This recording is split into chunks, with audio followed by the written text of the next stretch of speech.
There's an old Hebrew proverb, "He who comes to kill you, get up early and kill them first." In Judaism, there's an expression which I think still holds true.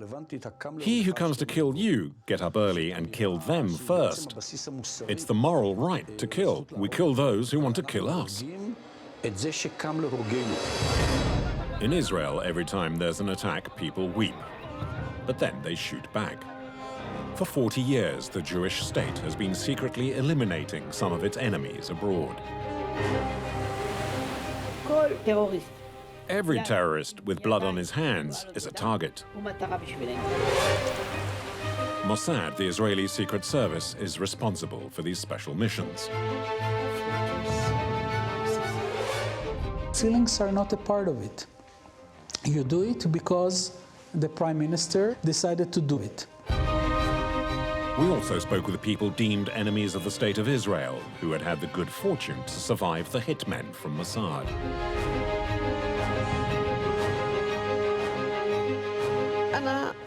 The screams woke me up. And then I saw 4 armed men arrive. They wanted to kill me in my sleep. But the will of the Almighty decided otherwise. In Israel, the proverb, "an eye for an eye, a tooth for a tooth," has become a perfectly acceptable state policy. Israel is the country that has used the weapon of targeted killing more than any other country after the Second World War.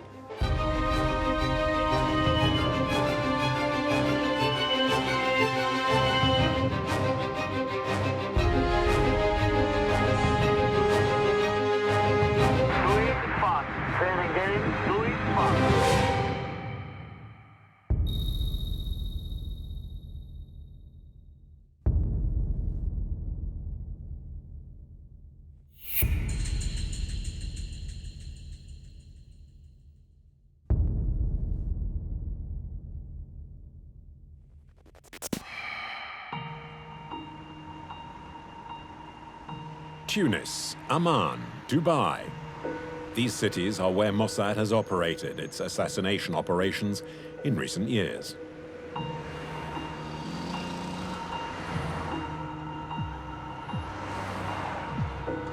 March 1978, a Palestine Liberation Organization, or PLO, commando hijacks a bus in the Israeli town of Gililot.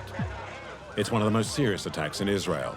38 people are killed, including 13 children.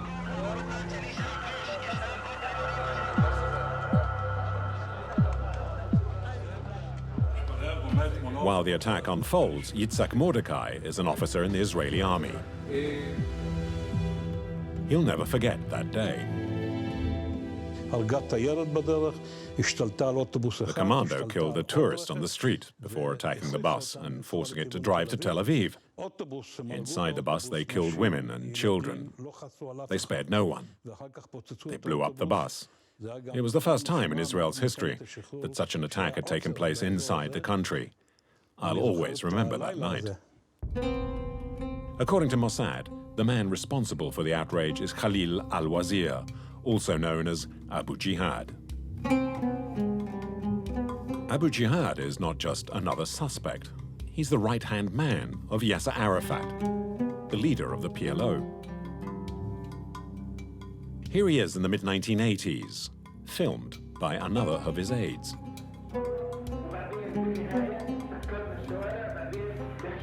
As the head of the PLO's military operations, he's training his men for an assault against Israel.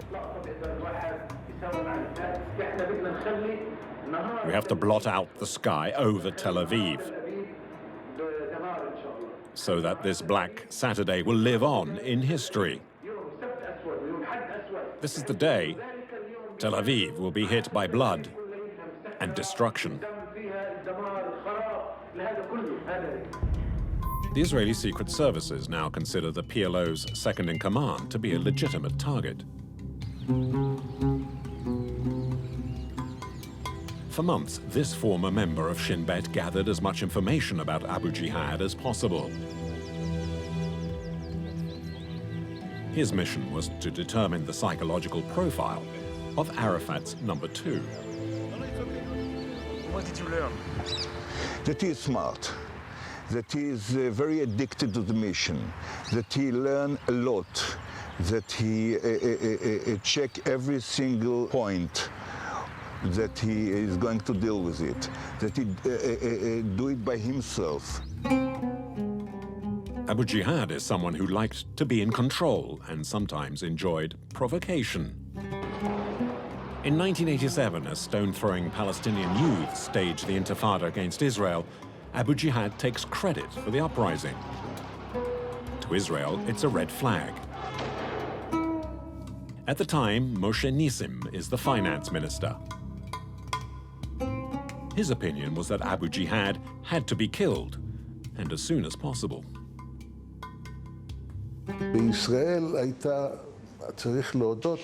People were demoralized by the Intifada. I believed Abu Jihad's death would boost their morale. Abu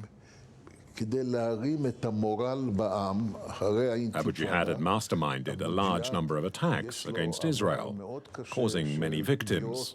It couldn't go on. We had to terminate him.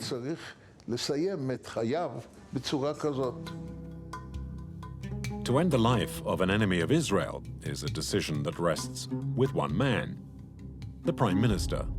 Back then, it was Yitzhak Shamir. He alone, in consultation with his cabinet, can add or remove names from the enemies to kill list. Usually the Prime Minister does not decide alone, but calls in one minister or a group of ministers to take the decision together. The decision to eliminate Abu Jihad has to be voted on in the Security Cabinet, made up of a small group of senior military figures and ministers. But the vote ends in stalemate, 5-4 and 5 against. Convinced that the PLO's number 2 has to be killed, Moshe Nissim tries to persuade fellow cabinet member and defense secretary Yitzhak Rabin to vote in favor.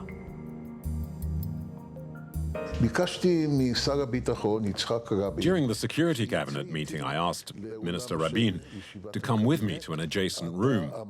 I told Yitzhak Rabin, "You're the Minister of Defense, and I think you should be the first to support the proposal. We need to show the world that we can still carry out this sort of operation."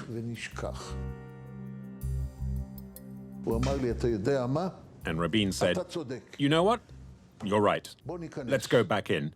And so it became 6-4 and 4 against in the vote. It's approved and the government gives the green light. Abu Jihad will be eliminated. Slight problem. The PLO's deputy leader lives in Tunisia, a country then hostile to Israel. So the operation is a risky one. In Tunis, the target lives in the Sidi Bou Said neighborhood with his wife and children, doubtlessly protected by Tunisian security and his personal bodyguards. All of Israel's intelligence services are asked to contribute to the planning.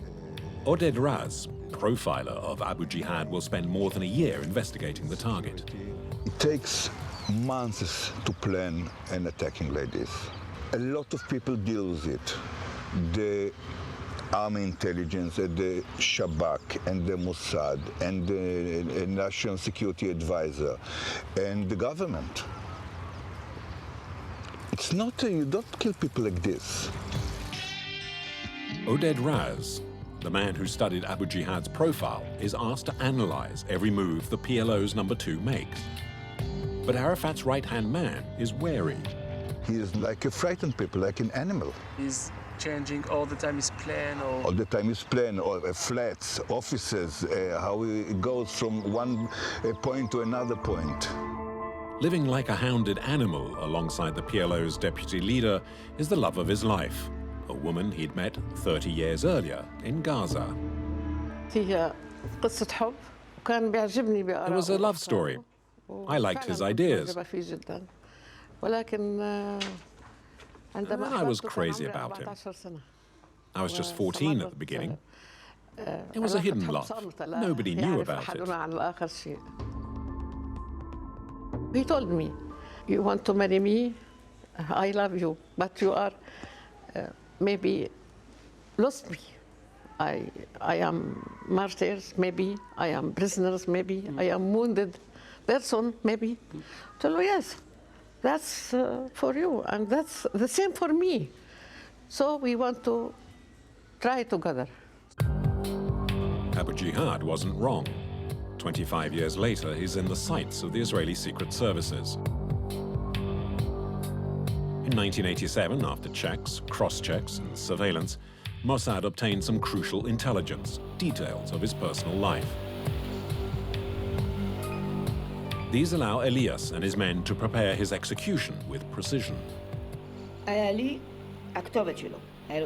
had his address, and since he had a wife, there was a reason for him to go home. We knew the operation would be carried out in his home. We had the layout of his house, and we knew every step, on every staircase. We had a lot of information. We even knew he slept with a gun under his pillow.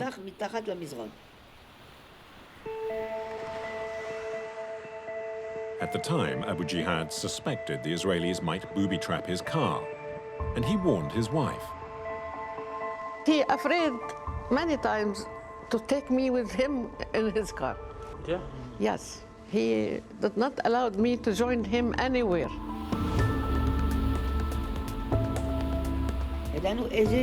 It's true, we knew the route that he would take. We could have bombed his car. But in the end, you choose the method that has 99% chance of success. The objective was to kill Abu Jihad, not wound him. You can't be sure an explosion will kill a target. But if you shoot him at close range, then you'll know he'll die. By the beginning of 1988, the procedure had been chosen. Warships would sail for Tunis, where a commando unit would secretly disembark and make its way to the house of Abu Jihad. The operation is completely unlawful and needs to be executed as quickly as possible. The 18th of April, 1988, is D-Day. En route to Tunis, the commando unit receives a last coded signal from Israel's military headquarters.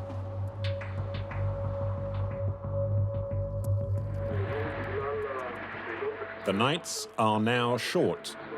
The mission and the operation have to be very precise, very quick, and we wish you every success. In Tunis, Mossad informants carry out one last check.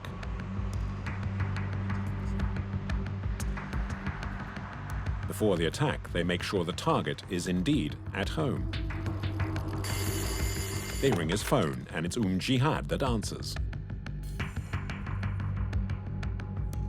The caller asked to speak with Abu Jihad. She wanted to inform him that, quote, one of his nephews had been captured.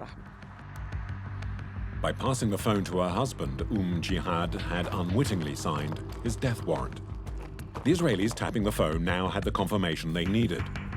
The PLO's number 2 was indeed at home. Abu Jihad is unaware that just a few kilometers off the coast of Sidi Bou Said, several Israeli warships have taken up station. The operation is directed from a frigate. On board a young colonel, a certain Ehud Barak. 20 years later, he will become the Prime Minister of Israel. At 2300 hours, a speedboat heads towards the coast of Tunis. On board is the unit whose task is to assassinate Abu Jihad. At 23:15, about 20 men board 2 minibuses and make their way to the home of the PLO's deputy leader. If the Mossad agents are discovered, it would be a catastrophe. Military HQ in Tel Aviv is anxious and sends another radio signal.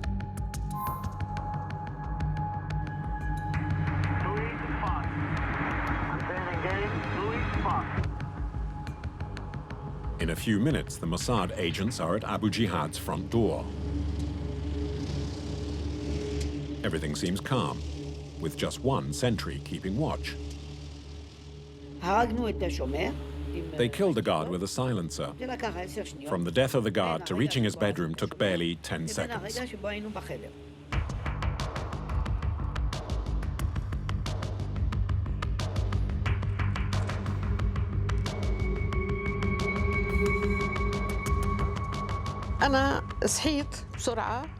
I woke up with a start because of the cries and the noise of the table breaking. وصوت الطاولة اللي دفعها عنه هيك حتى يطلع من فجأة شفت أنا 4 ملتقين. Then I saw 4 men. إجا أول واحد وأطلق عليه النار. One of them opened fire and wounded him in his arm. فلف بده يوقع. My husband tried to turn, but he fell. بدي أحضنه عشان ما يوقع. I ran after him to hold him back. اللي أطلق عليه النار أول مرة حط المسدس في ظهري. The man who'd shot him threatened to kill me and told me to stand facing the wall. وأمرني إني أوقف على الحيط. The woman screamed, so they took her away. They covered her mouth and took care of her. إجا واحد تاني. Another man came and shot him a second time. وابتعد. وإجا الثالث. And then a third man shot him. النار وابتعد. وإجا رابع And a fourth. أطلق النار كمان وابتعد. دخل غرفة النوم. A fifth man came to shoot Abu Jihad again. أطلق النار على أبو جهاد للمرة الخامسة. فهين أنا. And I cried out, "Stop! That's enough! إنه بس. Stop!" It's enough. يعني بس. A PLO inquiry said Abu Jihad had been struck by 75 bullets fired by 5 different guns. The whole operation took less than 10 minutes.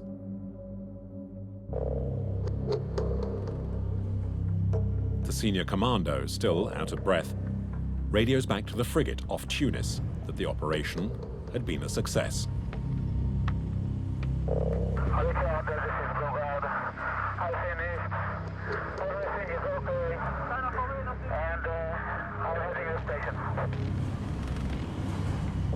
The Bogart, the head of the commando unit that had just killed Abu Jihad, would carve out a career in politics. Bogart is no other than the current Minister of Defense in Israel, Moshe Bogi Ya'alon. Serving in the Hebrew State Security Services often seems to lead to a future in politics. Returning to Israel, as these recently declassified photos illustrate, the commando and senior officers celebrate the elimination of their enemy with champagne.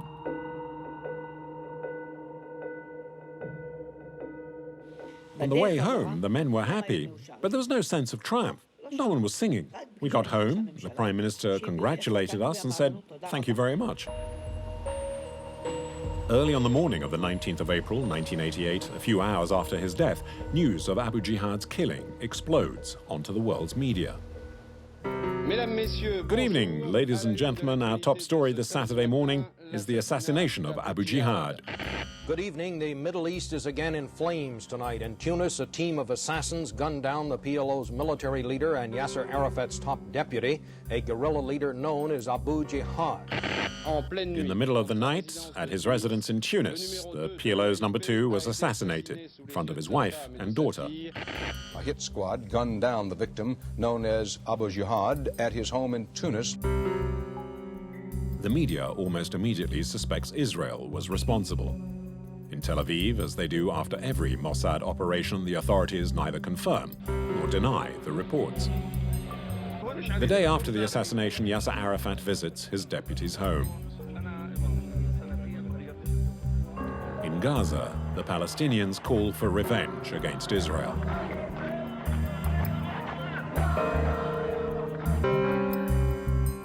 In Tel Aviv, Moshe Nissim, the minister who'd persuaded Rabin to support the operation, savors its success. At the next Security Cabinet meeting, Yitzhak Rabin asked me to follow him, saying he had something to tell me. And he said, "You'll never know just how right you were. The Israelis' morale is very high now. Since Sunday, whenever I go out in the car, the people are applauding me. They want to shake my hand, and they make the victory sign. It's really made the people very happy. Morale is so high now. In 1993, the Oslo Accords finally bring the PLO and Israel together to negotiate a peace process. But the reprieve will be brief for the Jewish state. By the mid-1990s, Palestinians opposed to the Oslo process join a new resistance movement taking on Israel: Hamas. Islamist and radical Hamas unleashes a new series of violent attacks against Israel. On the 31st of July 1997, a market in Jerusalem is targeted with full force. A suicide bomber kills 14 and injures 156 others.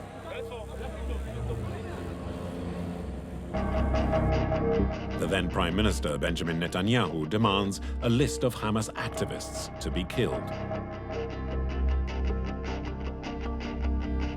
His closest military advisor at the time remembers the absolute determination of the Israeli premier. Well, after the attack, the Prime Minister ordered all of the security services to come up with a plan.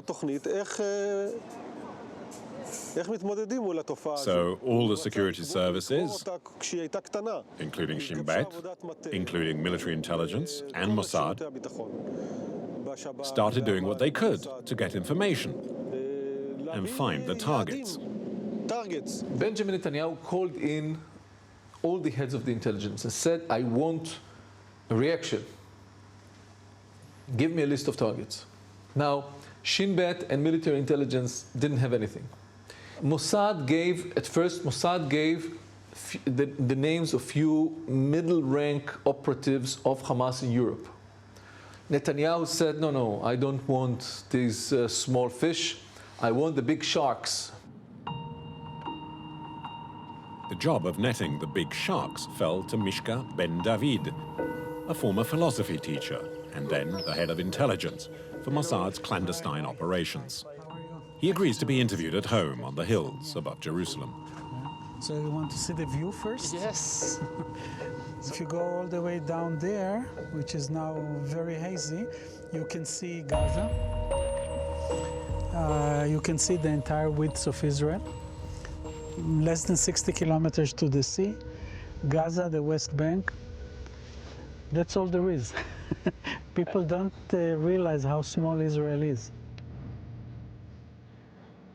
In 1997, Mishka Ben David comes up with his own hit list of Hamas officials for the Prime Minister. For the first time, he talks openly on camera. We made a list of them, and then we went to Prime Minister Benjamin Netanyahu to present the list. And Netanyahu, after reviewing the list, decided that we must go for the heads of Hamas. We studied every attack that had taken place that year. After discussing the issue, we decided that Khaled Meshal was behind the new wave of bombings and that we had to eliminate him. The target now has a name and a face. Khaled Meshal, then a senior figure inside Hamas. Originally from the occupied territories, he lived in exile in Kuwait before moving to Jordan. According to the Israelis, he had directed operations from Jordan throughout the 1990s, ordering dozens of suicide bombings in Israel. He was the head of Hamas's political office, but the term political office is misleading because it also dealt with the Mukawama, the terrorist actions against Israel. He was the head of the office, highly placed, we believe, to be able to order such attacks. 2 months after the attack on the market in Jerusalem, the decision is official. Mishal must be eliminated. But there's a problem. Mishal is in Jordan, a country Israel had signed a historic peace treaty with 3 years earlier in 1994. The treaty ended 30 years of confrontation between the two neighbors. On the day of the treaty, President Bill Clinton had flown in to see Israeli Prime Minister Yitzhak Rabin and King Hussein of Jordan to witness the signing in person. This is peace with dignity. This is peace with commitment. This is our gift to our peoples and the generations to come.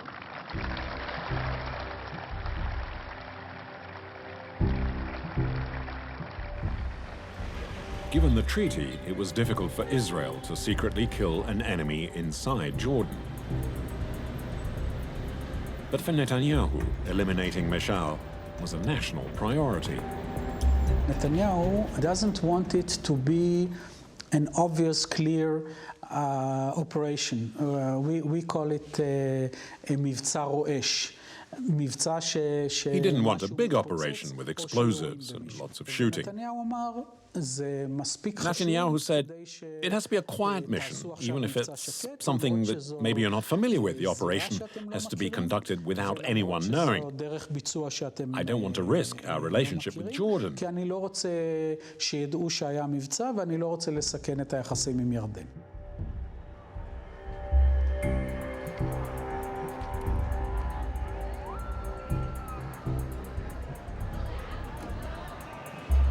Mishka ben David's men decide the most discreet way to kill Mishal is to poison him.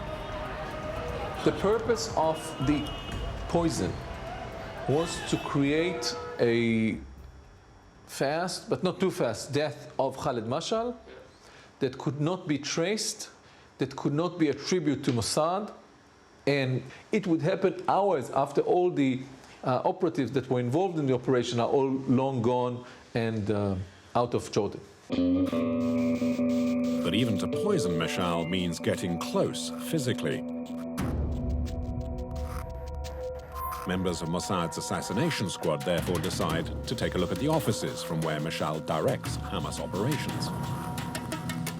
The original plan was based on using two operatives. They would wait behind one of the walls in Asham's center until Khaled Mashal comes to work. He exits the car, he starts walking up the stairs towards his office. They follow him, and then one of them is holding the canister with the poison. The other one is holding a well-shaken Coca-Cola can. One agent is spraying Khaled Mashal backhead with the poison, and at the same time, the other agent opens the Coca-Cola can and spraying Coca-Cola all over Khaled Mashal. Mashal feels something wet in on his head. He turns around, and all he sees is one or two embarrassed tourists, Canadian tourists, apologizing. I'm sorry for spraying you. I'm sorry for ruining your shirt. Do you want any money for the dry cleaning, etc.?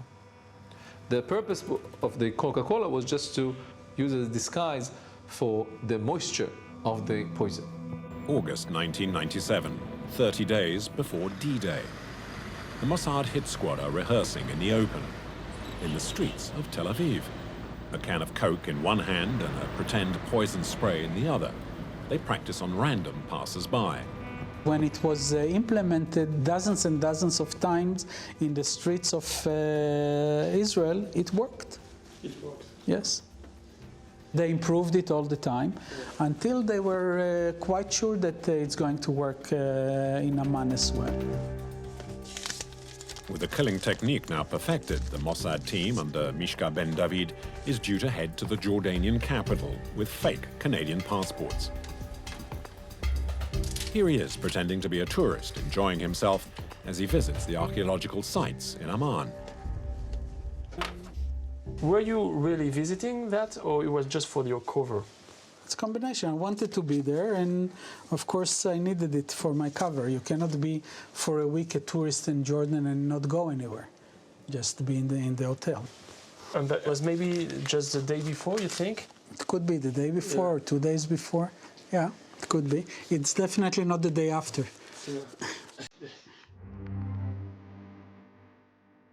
The operation gets underway. It's the 25th of September, 1997. The agents take up positions near the offices of Khaled Meshal. Mishka Ben David sets up operational HQ at the Intercontinental Hotel. With him is a Mossad doctor. In his bag, an antidote to the poison in case an agent is infected. Not far away, the two killers wait for the target in front of his offices. And it's the target himself who now takes up the story. فعندما وقفت سيارتنا أمام رصيف Our car pulled up in front of the building.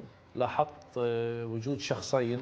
And I noticed two men on the pavement opposite. أحد المحلات التجارية كان يبعدان عن مقدمة سيارتنا.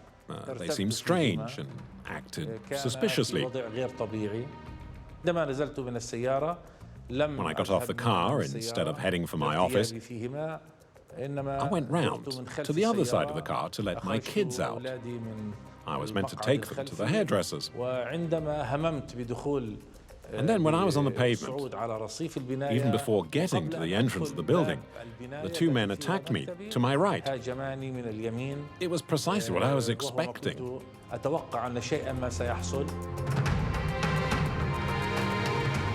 They started to spray him with the poison and the Coca-Cola.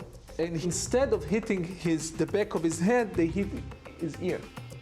I heard this very loud noise in my left ear, and I felt like an electric shock all through my body. The two agents started to run to the other direction, and at the same time, another Hamas operative came and saw the whole happening. And he started to follow the two agents, the two operatives, that were going towards the getaway car. The car screaming away attracts the attention of a passing driver, a pro-Hamas sympathizer. Intrigued, he sets off in hot pursuit after the Mossad agents. The car chase winds through the streets of Amman. After 800 meters, the two Israelis, knowing they're being chased, leap from the car. They find themselves on some wasteland, still chased by the Jordanian. The crowd soon forms. Trapped by the mob who forces them to a local police station, the two agents are soon unmasked as Mossad operatives by Jordanian intelligence services. Poolside at his hotel, Mishka Ben David is unaware he has a serious problem. But that soon changes. I was reading the book by D.H. Salinger at the swimming pool. And then came a figure that belongs to the operational team and said certain words that had to be said to show that we are connected, and said we have problems. So I got up, got dressed, and I was told that the two operatives that conducted operations were caught by the mob, that they did conduct the operation, but then there was a gathering and they were caught. 2 hours after the attack, Meshal's condition is worsening. I started feeling very ill. Nausea at first, and then I lost my balance. I felt very weak. I told my colleagues what had happened. I said I was the victim of a bizarre murder attempt using a very effective method. Later on, we discovered that it was a chemical weapon. So I called, not from my room, HQ in Israel. And I was told to take the different operatives and bring them to the embassy. I knew where each one of them would be, and I took them one by one and brought them to the embassy. To keep it low-key, Mishka Ben David uses local taxis to get the agents to safety. He doesn't know yet that Jordanian authorities have exposed the other two. When informed, King Hussein of Jordan is furious. The king soon receives an important call from Israel. Peace treaty is still active. His former chief of staff was present. Could have been cancelled. Prime Minister Netanyahu called His Majesty King Hussein, and he confirmed that what happened to Khalid Mash'al was due to an operation by the Mossad to assassinate him. Feeling betrayed and outraged, King Hussein threatens to tear up the peace treaty he'd signed with Israel 3 years earlier. The Mossad fiasco jeopardizes the stability of the entire region. The day after the operation, the king summons his government before the national and international media. In front of the cameras, the message is clear. If Mash'al dies of poisoning, then the peace treaty dies with him. One of our brothers has been the victim of a cruel attack. It is totally unacceptable. I've told our international partners that the existence of the peace treaty depends on the life of this man. حياة مسيرة السلام معلقة بحياة هذا الأردن.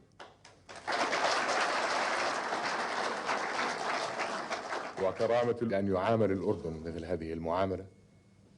King Hussein threatens the Mossad agents who have sought refuge inside the Israeli embassy in Amman. Had Khalid Mash'al died, the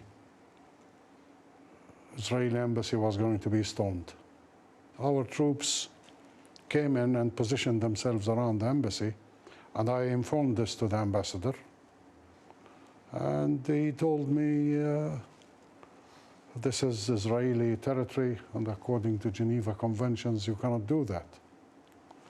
I said, well, if it has become a shelter for people who try to assassinate a Jordanian, then how is the Geneva Convention going to apply?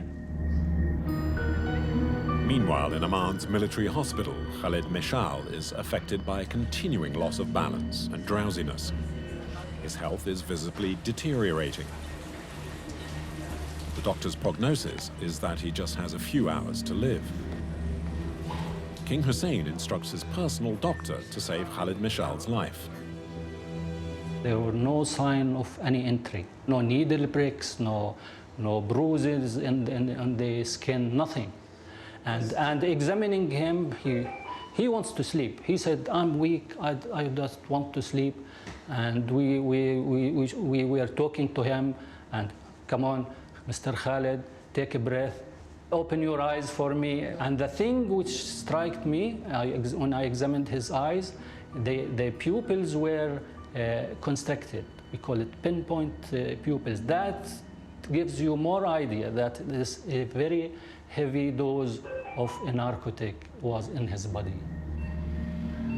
The doctor is certain that Mash'al was poisoned with an unknown chemical substance. The Hamas leader is put on an artificial respirator. The Jordanians contact the Israelis again to ask about the chemical and the antidote. The Israeli ambassador called me and he said he's been on the phone with Prime Minister Netanyahu, who refused to release the chemical that was injected to Mash'al. With Netanyahu being stubborn, King Hussein plays one last card and calls President Bill Clinton in Washington. With peace at stake, the conversation is crucial. President Clinton was very upset. He listened very carefully to what King Hussein had to say, and he said, referring to Netanyahu, this man is impossible. Now, he activated all his government offices and the American ambassador to put pressure on the Israeli government to have them come up with the antidote and with the chemical that was injected to Mash'al. With its back to the wall, the Israeli government panics. The lives of the two Mossad agents are threatened. To save them, they have to provide the antidote that will save Meshal.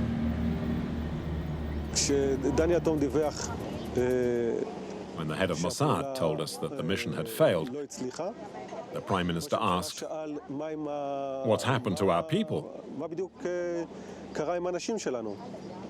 The answer was, "There's a problem."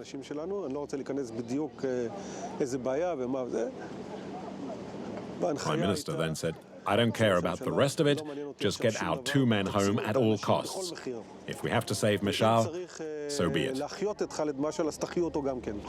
The mission becomes saving the two operatives. The means is reviving Mashal. Saving their worst enemy's life. In all his 12 years at Mossad, this was a first for Mishka Ben David. From his hotel room and with a Mossad doctor, he will play the vital role in deciding the outcome of the affair. Both men have a file containing the antidote.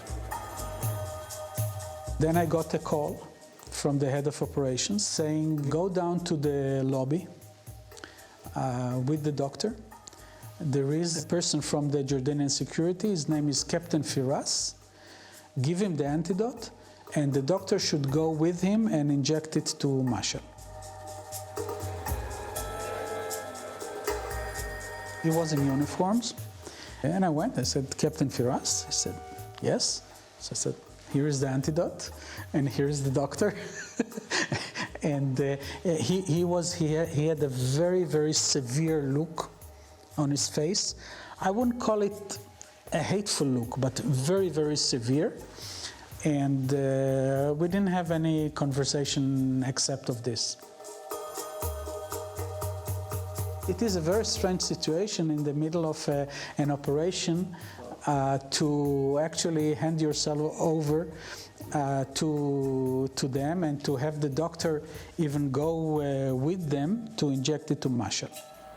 The discussion between the Israeli and the Jordanian is curt.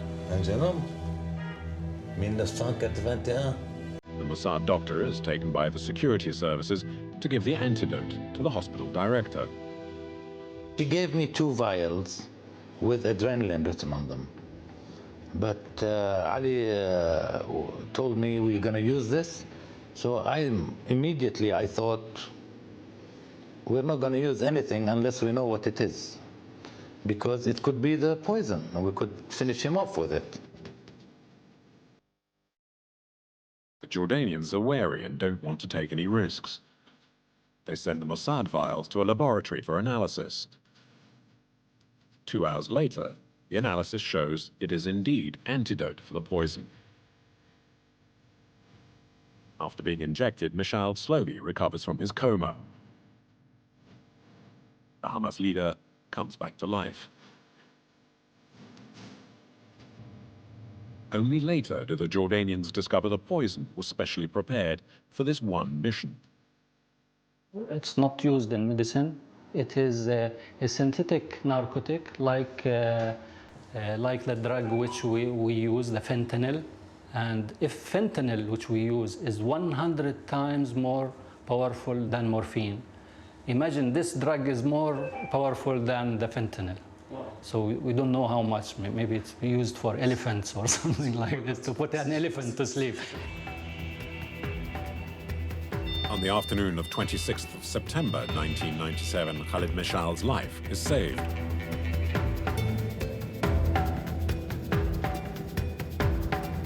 For Mishka Ben David, his enemy's resurrection is ironically good news, even if the mission was apparently a failure. We failed in it.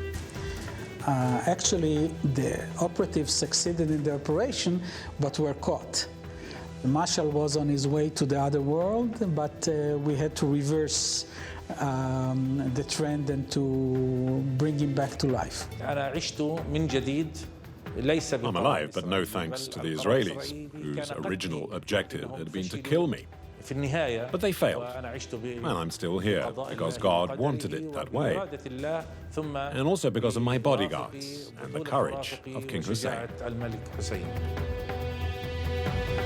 Shaken by the whole incident and still furious, King Hussein still has the 2 Mossad agents in custody. In exchange for their freedom, he demands the release of 50 Palestinian political prisoners being held in Israeli jails. Israel accepts the deal. 2 days later, 2 helicopters fly over Amman. One is flying in the released Palestinians to Jordan. The other is heading in the opposite direction with the 2 Mossad agents. Israel has one more humiliation to undergo when it's forced to free the founder of Hamas, the aged Sheikh Ahmed Yassin, who had been in prison for 8 years. A few days after the Meshal affair, the handicapped sheikh is given a hero's welcome by the King of Jordan. And later he returns triumphantly to Gaza. It's a double blow for Mossad. Meshal is alive and Sheikh Yassin a free man. Nobody should underestimate what it took for Israel first to admit doing that, give the antidote to Khalid Mashal, and release Sheikh Ahmed Yassin from prison. This is a major humiliation from Israel. It was a failure, that's true. And the biggest disappointment is the fact that Khalid Mashal is still alive. That's the biggest failure of the mission. And then we had to liberate Sheikh Yassin, but we liquidated him a few years later. So that score was finally settled. A score indeed settled 7 years later when 3 Israeli missiles strike the Hamas founder as he leaves his home. In Gaza, 200,000 Palestinians attend the funeral of the Sheikh. In the crowd, as fate would have it, is Khalid Mashal, the man whose narrow escape from Mossad now means he's lived to become the new leader of Hamas. But a leader who's returned to a life in exile, this time in Qatar. In December 2012, he returned as a hero to the Palestinian lands he'd left 37 years earlier. It's the first time in 37 years that I'm in Palestine, and the very first time I've ever been to Gaza. Do you think he's still on the list? I don't know if he's on the list or not. I don't know what is the list is now. What is the list now? I have no idea. I think that whenever Israel decide, if Israel will decide to eliminate him, Israel can do so. Remember that it was done before. The fact that we had to bring him back to life is another issue. But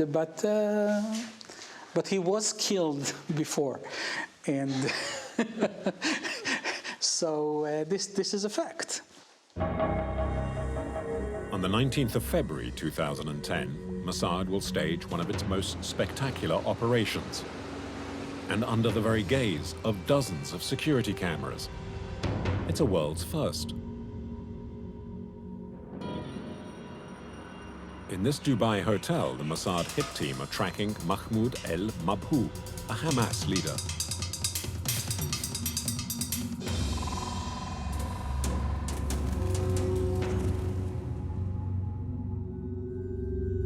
Al-Mabhouh is suspected of smuggling weapons from Iran into Gaza for use by Hamas's armed brigades.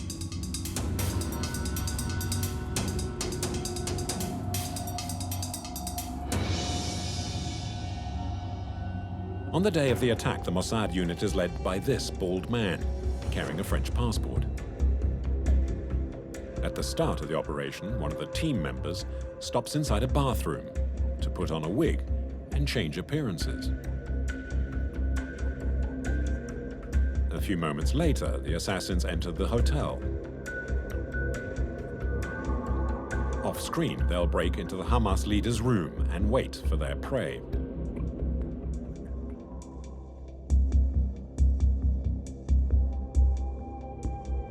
At 6:40 p.m., al-Mabhouh gets back to his room. These are the last images showing him alive. Inside, the Mossad team is waiting. After tying him up, they inject a neuromuscular relaxant. His death will appear to be of natural causes. One by one, his muscles are paralyzed. It's painful and takes some time.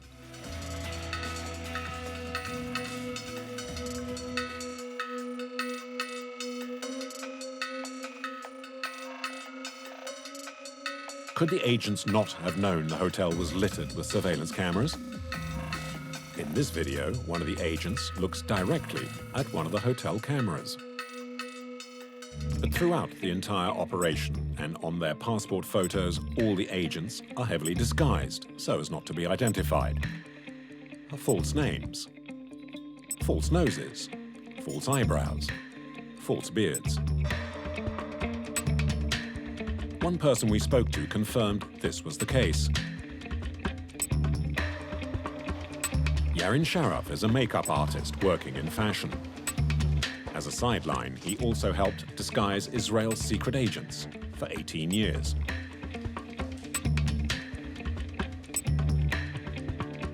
For the first time, he speaks publicly about his regular work with Mossad. He says the interview was done with the knowledge and approval of the authorities. Even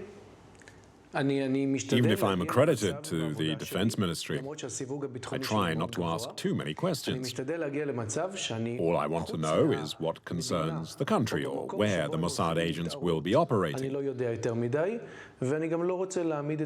I don't want to make these people feel uncomfortable by forcing them to talk. The less you know, the better. If you put makeup on someone who's going to a Muslim country, this beard, for example, will help disguise them as a cleric. But I don't like that, actually. What I'm interested in doing is what's needed, what's specially adapted, a specific makeup for the country they'll be going to. Yasser Arafat knows that the agents' lives could depend on the quality of his work. You have to appreciate, this isn't a joke. I stick a little beard on, of course, but for them, their lives are at risk. The makeup artist says he wasn't involved in the Dubai operation, but it's impossible to check. But Yasser Arafat is very familiar with the methods employed by the commandos, such as going into the bathroom to put on a wig.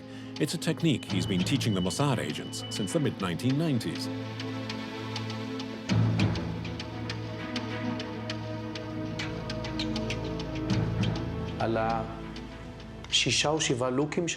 I sometimes teach them about adopting 6 or 7 different looks. The person has to learn how to change looks very quickly. If I give them special glue, I also need to give them a means to take it off in just a few seconds. It has to be 100% natural. And the person has also to be 100% competent in changing appearances again and as quickly as possible. According to Yasser Arafat, Mossad sometimes even gives its agents new teeth, a technique probably used by some of the 20 agents sent to Dubai in January 2010. Teeth are less frequent. You can change the whole plaque, which a dentist can work on. You make a cast of the person's mouth with a model like this one, and then you put the new teeth in. At the end of the training program, the makeup artist subjects his pupils to one final test. The last test we do is that after the training, with me and my team here at my house, the agent has to disguise himself and then visit his mother or father. If they don't recognize him, then it's worked. Yasser Arafat is one of a group of Israelis who are happy to make their professional skills available to Mossad and its special teams.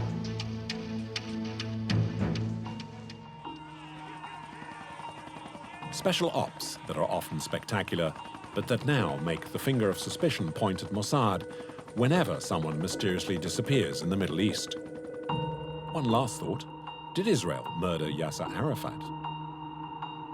Monsieur Yasser Arafat. Mr. Yasser Arafat, the president of the Palestinian Authority, has died at the Percy Military Training Hospital in Clamart.